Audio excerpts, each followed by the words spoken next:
Howdy, folks. I'm Colonel Sanders, and you're not, and I am going to be reviewing this article by the History Channel on History.com. 8 things you may not know about the real Colonel Sanders, and I'm going to tell you whether they're accurate or not. Or maybe I'm going to learn something. Before it became the world's second largest fast food chain, Kentucky Fried Chicken was the brainchild of a man named Harlan Sanders, Colonel Sanders, who cooked up a simple country dishes at a roadside gas station.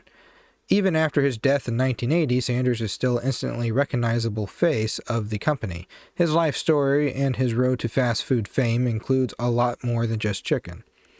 His first restaurant was inside of his gas station. That is accurate. It was the Sanders Cafe, just off to the side of his Pure and Oil station. And then he also had added on the Sanders Court. When Harlan Sanders first began to serve meals to truck drivers at an old family dining room table, wheeled into the front of his Corbin, Kentucky service station in 1930, fried chicken was not on the menu because it took too long to prepare.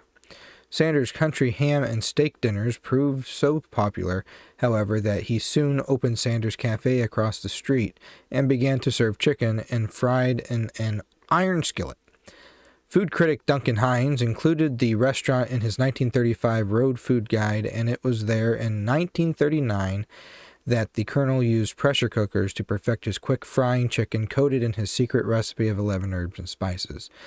That is accurate. And it wasn't until about 1940 that he completed his 11 herbs and spices. It was 10 herbs and spices, and he was playing around with it with different ingredients up until 1940 when he called it done.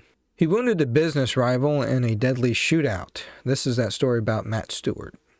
The hot-headed Sanders never backed down from a fight, which served him well in the rough and tumble Hell's Half-Acre neighborhood that surrounded his Shell Oil gas station. When the future fast food giant painted over advertising signs on barns for miles around, the aggressive marketing tactic rankled Matt Stewart, who operated a nearby Standard Oil gas station. Now I'm going to pause right here. The last review we did on a video, somebody said Uncle Harley operated the Standard Oil gas station. That was Matt Stewart.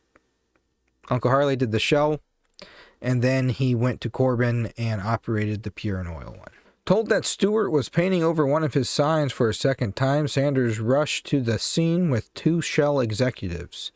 According to Josh Ozerxes, sorry, I can't pronounce that right, book Colonel Sanders and the American Dream, Stewart exchanged his paintbrush for a gun and fatally shot Shell District Manager Robert Gibson.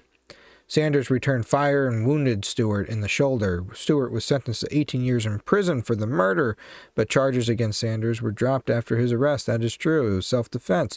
And something I later learned was Matt never got to serve his 18 years in prison because he was out on bond, and one of his employees was in trouble with the law. And Stewart decided to start something with the police officer there, and the police officer fatally shot Matt Stewart, according to that article. If I could find that again, I will link it in the description. Sanders served in the military, but was an honorary colonel. That is correct. Sanders, who falsified his birth date in order to enlist in the U.S. Army in 1906, served in Cuba for several months before his honorable discharge in 1935. Governor Ruby Laffoon issued a ceremonial decree that commissioned Sanders as an honorary colonel. Accurate. After a second honorary commission in 1949, Sanders embraced the title and tried to look the part by growing the facial hair and donning on a black frock coat and a string tie. Soon after, the colonel switched to a white suit, which helped him hide the flour stains, and bleached his mustache and goatee to match his white hair. That's accurate. He also had a kind of tannish gray suit. I can't quite tell from the photo, but it wasn't black. It was a different colored suit, and I have that photo featured on my Instagram. The colonel delivered babies and practiced law before hitting it big in fast food. That's accurate. Sanders had an extremely varied resume before finding success in the fried chicken business in his 60s. As a young man, he toiled as a farmhand and streetcar conductor before working for the railroad companies across the South. Aspiring to be the next Clarence Darrow Sanders, studied law by correspondence and practiced in justice of the peace courts in Arkansas until a courtroom brawl with a client derailed his legal career. That's true. They got into a fist fight. He operated a steamboat ferry that crossed the Ohio River between Kentucky and Indiana, and he sold life insurance and automobile tires. During his time in Corbin, Sanders even delivered babies. There was nobody else to do it, Sanders recounted in his autobiography. The husbands couldn't afford a doctor when their wives were pregnant. His first Kentucky Fried Chicken franchise was in Utah. Yeah, that was with Pete Harmon.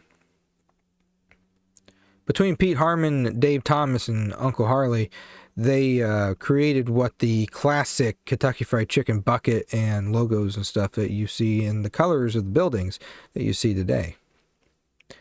The Colonel's Fried Chicken first became a fast food hit in an unlikely location, Salt Lake City, Utah. It was there in 1952 that Pete Harmon, a Sanders' friend who operated one of the city's largest restaurants, became the Colonel's first franchisee, because he was denied 1,009 times.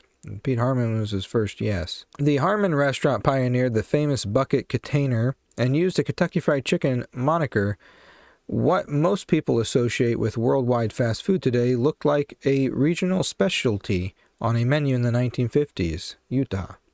Sanders was 65 and relying on a $105 a month Social Security check when he incorporated Kentucky Fried Chicken and began driving his 1946 Ford around the country, signing up new franchisees. They don't add on there is that Cousin Lee was also with him, helping him do that. After selling the company, the Colonel sued Kentucky Fried Chicken for $122 million. This is true. This is when Kentucky Fried Chicken, or actually the parent company, Hugh Blaine, filed a lawsuit against the Colonel for opening the Colonel's Lady. And he countersued them for misuse of name and image and changing his recipe. Sanders sold Kentucky Fried Chicken in 1964, and after food conglomerate Hugh Blaine purchased the company, I again pronounced that wrong. I pronounced this word wrong. Oh well, sue me. I make fun of people for saying Colonel wrong. It's okay. You can make fun of me. Purchased the company in 1971.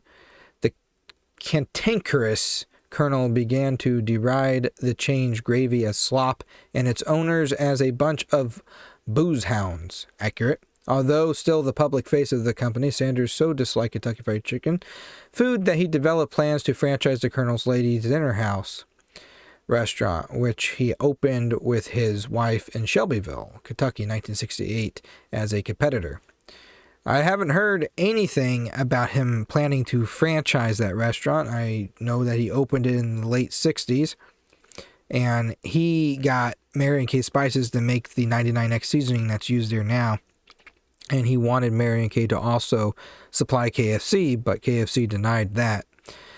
There's a lot that goes into that. Uncle Harley even took the seasonings that were used for the dinner house and went to 200 franchisees before he died and established a connection with Mary & Kay. And had those franchisees exclusively buying the seasonings 99X from Mary & Kay until the 80s when Kentucky Fried Chicken caught on, and then they filed a lawsuit and it stopped. When Hugh Blaine threatened to block the plan, Sanders sued for $122 million. The two sides settled out of court, with Sanders receiving $1 million and a chance to give a cooking lesson to Hugh Blaine executives in return for his promise to stop criticizing KFC's food. The renamed Claudia Sanders Dinner House was allowed to remain open and still in operation. Well, what I found from my research, they sued him. They didn't threaten. They actually sued him for that. And he countersued them. And part of that agreement was that he would sell the ownership of that restaurant to someone else. And he sold it to former Kentucky Fried Chicken employees and family friends, the Settles family.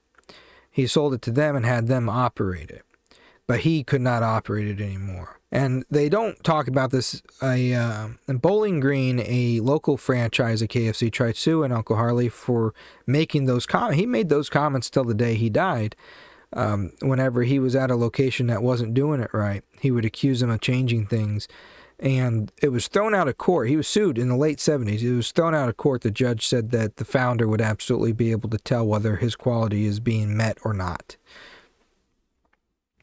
Sanders swore like a sailor. The colonel may have appeared as epitome of a southern gentleman, but his language was notoriously salty, particularly when he wasn't pleased with the quality of the food served up by franchisees. The colonel is famous among KFC people for the force and variety of his swearing.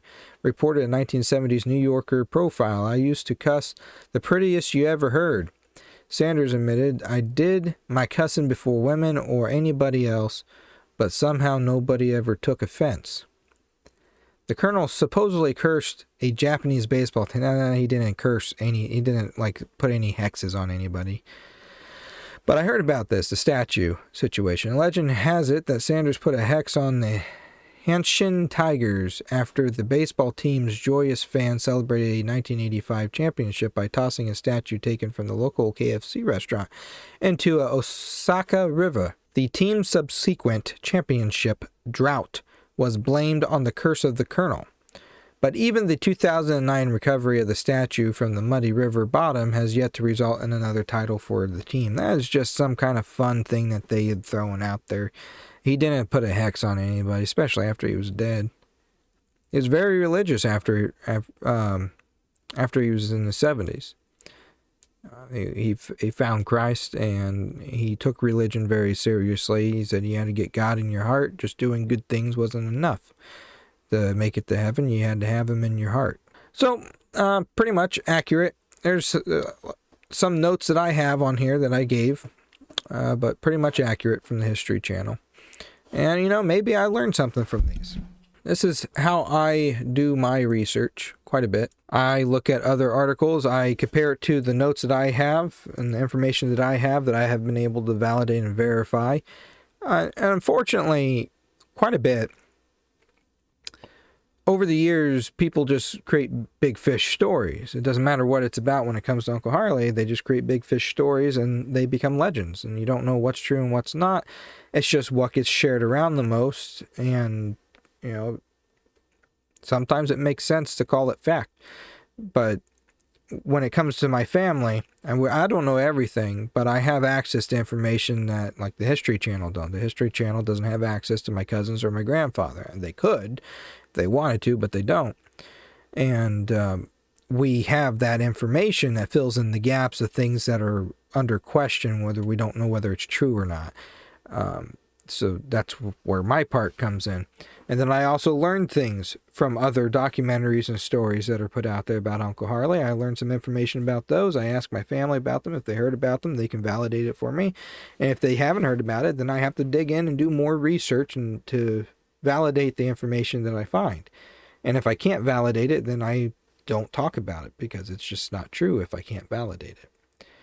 And everything that's out there, if it's true, there's a way to prove that it's true. So, that's this take on this one. Shorter video. Make sure you check out the other content that I have to offer. I haven't been uploading much to TikTok. I kind of quit it. I'll probably put this on TikTok, or a version of it on TikTok. But, ciao.